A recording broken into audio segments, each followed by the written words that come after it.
y'all, what's going on? It's Miss Marcy. And honey, child, my hair look a mess, y'all. It was one of those mornings where I was rushing this morning, y'all. So y'all gonna have to forgive a sister, honey. Y'all hear that loud ass car? OMG. Loud ass car. Anyway, y'all gonna have to forgive a sister, honey. It's the day before New Year's Eve, y'all. Like I said, I was rushing to get up this morning, honey. I stayed up late last night. You know what I'm saying? And I don't know, like, the holiday weekend, you be tired and shit. You're up all night. It wasn't nobody at work today, honey. I guess people was like, fuck that shit. So anyway, we had so many call-offs today. But anyway, I'm on my way home, so I'm giving y'all this Real Housewives of Atlanta review, okay? So anyway, if I don't get on here before New Year's, Happy New Year's to y'all, or whatever. Happy 2020, honey. Anyway, so Portia and her sister, let's get into it. So Portia and her sister Lauren, they're at the makeup counter. I guess Lauren does makeup or whatever. They're at the NARS makeup counter or whatever. And they're just talking and everything, and they're talking about, the upcoming trip to Toronto, and so Portia tells Lauren about, how she went over to Marlo's house and how Candy relayed the message to her about, the shade that Eva was throwing, talking about, ain't she still trying to heal from her C-section? Why she all up in my business? Why she worried about my business? Y'all know that shade Eva was throwing. You know what I mean? I can't stand Eva's motherfucking ass. So she was like, so basically Portia was just like, I'm going to go on this trip and I'm going to have a good time, but I'm going to address that situation or whatever, because I didn't like the fact that Eva did that. And Eva's supposed to be my friend and whatever. And she was like, now I know Eva's pregnant or whatever, so I'm not going to try to upset a pregnant woman and stress her out, but I am going to address it. And they also talked about the situation with Dennis. Portia said that basically, her and Dennis, they are not back to what they were, but they are striving to in that direction. She said it's not going to happen overnight. It is a process. And Lauren was telling her, like, well, make sure you don't rush, because she was like, we agreed that y'all did kind of move kind of fast or whatever. And she was like, so you don't want to do that. So she was like, just kind of don't go from 1 to 10. Just kind of take it 1, 2, 3, 4, 5, 6, 7, 8. You know what I'm saying? And true enough, Portia and Dennis, they did rush into some things. But, I feel like timing does play a part, but sometimes it doesn't. You know what I'm saying? Because I feel like they could have been together for 6 years, and then he still could have did the bullshit. You know what I'm saying? Because he still could have cheated. But anyway, so that's what they talked about. And like I said, they talked about the upcoming trip to Toronto. Portia seems to be excited because she was like, I love my baby Pilar, but honey, I need some turn up time. She needs that grown up interaction with, with the ladies or whatever. And then with all the shit that's been going on with Dennis ass, okay, so anyway, so then they meet up, all the girls meet up at the airport. Marlo and Eva, they were so nice to each other. Like, I can't believe it. But Eva said, she's still keeping her eyes open about Marlo. It's cool that they cool, but she said she's still gonna keep her both eyes open or whatever. They mentioned how Tanya put Nene in a group text with them about this trip, and so they said Nene didn't respond. But y'all know that was just for us, the viewers, to be surprised if Nene was going to show up, because y'all know Nene wasn't on the last 2 episodes or whatever, so it's kind of like, okay, what's going on with Nene? So they said Nene didn't respond, so they didn't know if Nene was going to be coming on the trip. But in the meantime, honey, Tanya shows up. She has so much. No, I'm sorry. No. I'll take that back. Tanya was already standing there with the girls. Ivana shows up, honey. Ivana shows up with these big ass butterfly glasses, in which I did like. I like those big ass glasses. I like big ass sunglasses. You know what I'm saying? So she shows up, and Eva, in her confessionals, Eva's like, why is she here? You know what I'm saying? So, what else? So they don't know if Nene's coming. They said she did not respond to the text or whatever. So they're like, okay, well, whatever.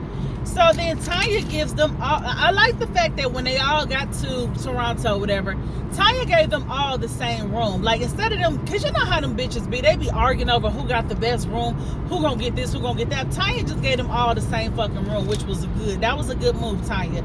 Cynthia reads on the blogs how Nene had just wrote basically the letter that the card that Nene gave to Cynthia for her wine cellar opening.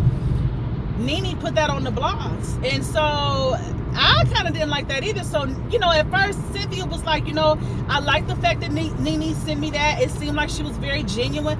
But when Cynthia read it on the blogs, Cynthia's like, well, wait a minute. Now it doesn't make it seem genuine, because why would she post what she gave to me? Why would she post that on the blogs? And so Kenya's like, because she wants to make it look like she's, you know, a good person. Like, she really wants to make herself look good. You know what I'm saying? So I was thinking like that too. Like, why would she post that to the blogs? That was between you and Cynthia or whatever, you know. So then as Kenya, Cynthia, and Candy are sitting there talking, you know, Kenya asked them, what did y'all think about our triple date the other night or whatever, the other day? So Cynthia just jumps right into it, like, you know, I don't like how Mark kind of cuts you off, you know, when you're talking, but he tells you need to respect when he's talking or when other people are talking, but when you start talking, you know, he cuts you off and things like that. And so then Candy talked about how she didn't like the fact that he was rooting for Nene. You know, she just felt like that was just straight disrespectful. And I just feel like Mark doesn't like Kenya. Mark doesn't like Kenya. I don't think he likes her as a person. I think he finds her to be very annoying. You know what I mean? I know a guy that has done that to me. You know, we will be talking, and I'm not against a man, you know, disagreeing with me. I don't have a problem with that. And I'm not the kind of woman who feels like my man is supposed to agree with every damn thing I say. Hell no, because if he's agreeing with every damn thing I say, then I'm going to think his ass is being hella fake. And I don't do hella fake, honey. Especially not a fake ass man. So no, you can definitely disagree with me. I welcome that disagreement. I welcome the opposite opinions. But it's just when the shit is excessive, like this one guy that I once saw, you know, his shit was excessive as hell. It was like he would disagree with me just for the fuck of it. Like, he just wanted to disagree. Like, he just couldn't, like, everything I said, he wanted to have a different opposing opinion. And so then it became a question of, well, motherfucker, it's either one of two things happening. Nigga, either we don't click like that, nigga, me and you just don't mesh like that, or nigga, you just don't like me as a person. Either way, I'm not staying in this situation. I'm fine either way, motherfucker, because I understand everybody's not gonna like your ass. You know, you can guess the whole purpose of getting to know people. You get to know people to see if you like them or not. And I guess maybe he didn't like me as a person. I don't know. But I don't know. I just felt like he was just always fucking disagreeing with me as if he wanted to just purposely be, you know what I'm saying, on the opposing side. And so that shit became annoying to me, you know. But he would even contradict himself in conversations. One minute he would say something, and then if I agreed with him, he would then turn it around and say, oh, so you know, it was just some bullshit. But anyway, I'm getting off track, honey. We talking about Cynthia and them, okay? So I'm saying all that to say that I really feel like Mark doesn't like Cynthia. I'm sorry. Mark doesn't like Kenya. I don't think he likes her as a person. I think she fucking annoys his ass.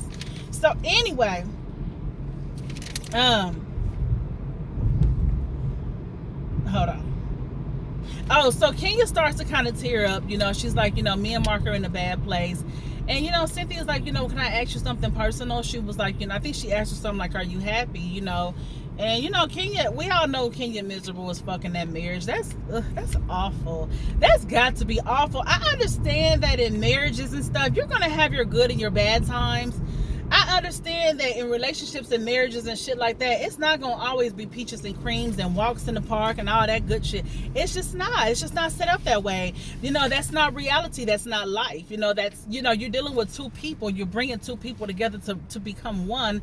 And that alone that there's going to be some friction, because you got two different people who have their own views of the world and have their own views of finances, and they have their own views of things, and you're trying to bring that together as one. So it takes a lot of compromise and things like that. So every day is not going to be a wonderful day. You know what I mean? It's just not. And I feel like, although I'm very happy for Cynthia, I feel like once her and Mike starts living together, they're going to see a lot about each other. I think right now they're in the honeymoon stage, and I ain't mad at that, honey. I'm all for the honeymoon stage, honey. The honeymoon stage feels phenomenal, baby. The honeymoon stage feels great. It feels so good, honey. It feels good. Woo, it feels good. But baby, once the honeymoon stage wears off, honey, the real person shows the fuck up. And if Cynthia and Mike can deal with the real person that shows up, and if they are genuine about who they are, then they don't have much to worry about. You know what I'm saying? You don't have much to worry about when the representative, because let's just be real, we all have a representative to some extent. We do. Not to say we be fake, but we do. We don't want to show, hey, listen, every now and then, I can go from 0 to 10. Or you're not going to tell somebody, hey, a man is not, if let's say Mike don't keep a, let's say if Cynthia don't like to clean, she's not gonna tell him that, hey, I don't like to clean up. He'll find that shit out. You know what I'm saying? But anyway, y'all get my point.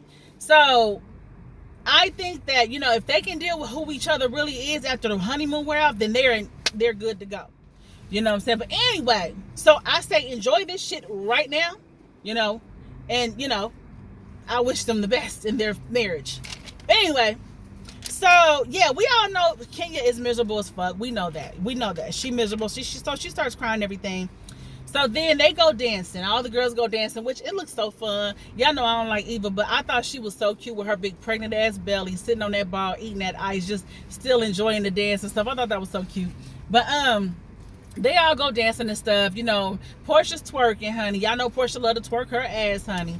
And they all just having a good time, and I thought that was cute. That was really cute of them. And then so after the dance, Eva and Cynthia talking. Eva's like, no, Cynthia's telling Eva, like, after the wine at the wine cellar, Mike, me and Mike kind of feel some type of way, because Kenya walked right up to me and was like, I think Mike is gonna propose tonight, or I think he's gonna propose today. And she was like, Mike was feeling some type of way about that, because she almost ruined the surprise. And she said when Kenya came up to me and said that, she was like, I was thinking like, no, nuh-uh. She said, but then when it actually happened, I felt like, So then, so they talk about that. So then Nene comes after all. Nene comes, Tanya meets her downstairs or whatever. And she comes to the show, whatever. And I'm sorry, I just rolled past the police, honey. I don't know if I'm supposed to be around with my light on like that, y'all. So anyway, so she wrote, so Nene came or whatever. So then the girls, they have dinner they all go have drinks on the rooftop. This episode really didn't have a whole lot. I think it's because, it's the holidays. They probably figure people ain't really watching or whatever. I don't know. But, they go to the rooftop or whatever. They have drinks. And Marlo's like, where's Kenya? And they're like, oh, she's good. She just said she'll be out later or whatever. Marlo's like, well, should I go check on her? They like, bitch, you being shady as fuck. You don't want to go check on her motherfucking ass. So anyway, so they all start talking or whatever. They all start talking. And they like, how these bitches do. They take these trips and they sit down, they have these drinks, and they figure this is the perfect time to get all their shit out, get whatever they got going on the inside, or whatever grudges they holding or whatever. They say, we need to get it out on the table right now. Portia decides that she wants to tell Eva, like, hey, it made me feel some type of way, when Candy and Marlo came back and told me, that you was saying, you were sitting up talking about me and how, you had all this shady shit to say, talking about my C-section. They make Portia sound like this little yappy, chatty ass little girl. It's kind of cute and it's kind of innocent, but the way she was just going on, I mean, Eva, you said, I just felt like you were my friend. But Portia had a good point though, she was just like, you're my friend, and that hurt my feelings that you sat up here and said all these mean things to me. And so Eva being typical Eva bitch ass, I don't remember, I didn't say that. And so Portia like, okay, so you calling Candy a liar? And Candy sitting right there like, bitch, I wish you would try to say I motherfucking liar, because bitch, I can tell you what the fuck you really said. And so Eva's like, I mean, and Candy made a good point when she came in, and she was like, Eva, I don't think that you recognize or realize that when you throw shade, you say, oh shit. She was like, Eva, I don't think you recognize or realize that when you throw shade, you say some fucked up shit.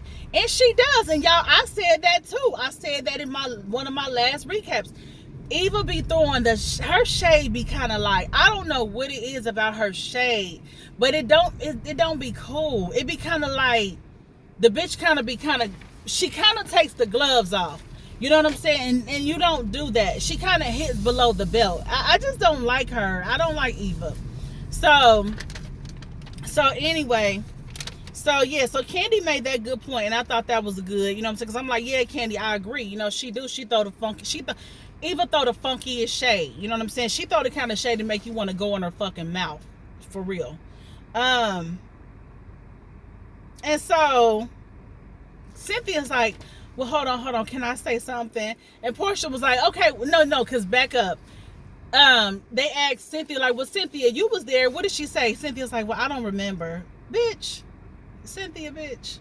So anyway, so Cynthia's like, well, can I say something? And then Portia's like, okay, what you remember? I started cracking up because I'm like, right, bitch. So anyway, Cynthia's like, well, let me just say this. There was some things said because the Eva was mad. Maybe she don't remember or not, but she really does ride for you, Portia. She really does ride for you. So then Eva brought her ass in and she apologized. Like, Portia, was never my intention to hurt your feelings or whatever. You know what I'm saying? So I apologize. So Portia accepted her apology and they was good. Then Cynthia felt like she needed to get some shit off her chest to Kenya's ass. And she's like, I just feel like something never should have happened. And so she's like, Kenya, at the wine cellar, event, you came up to me, you said Mike was going to propose. And, me and Mike felt some type of way about that. You know what I'm saying? So Kenya tried to deny it or whatever. Let me back up. Portia also told Eva, like, well, I'm glad you apologized. She said, because I wouldn't have sat up here and said nothing to you if I didn't give a fuck. And I appreciated Portia being real about that. Like, shit, yeah, bitch, I was. Because, a lot of times we try to act so unbothered about shit or whatever. But Portia admitted it, like, that shit hurt my motherfucking feelings because you supposed to be my friend. You know what I'm saying? You be swearing up and down. You be rooting for me and Dennis, and then you gonna say this shady ass shit. So I like that Portia kept that shit real. Like, bitch, I was bothered by that. So anyway, so Kenya denies, my fucking TV started acting up. I ain't gonna lie, my shit started acting up right when Portia said, right when Cynthia said, I felt like that shouldn't have happened. You sat up there and told, you almost killed the surprise or whatever.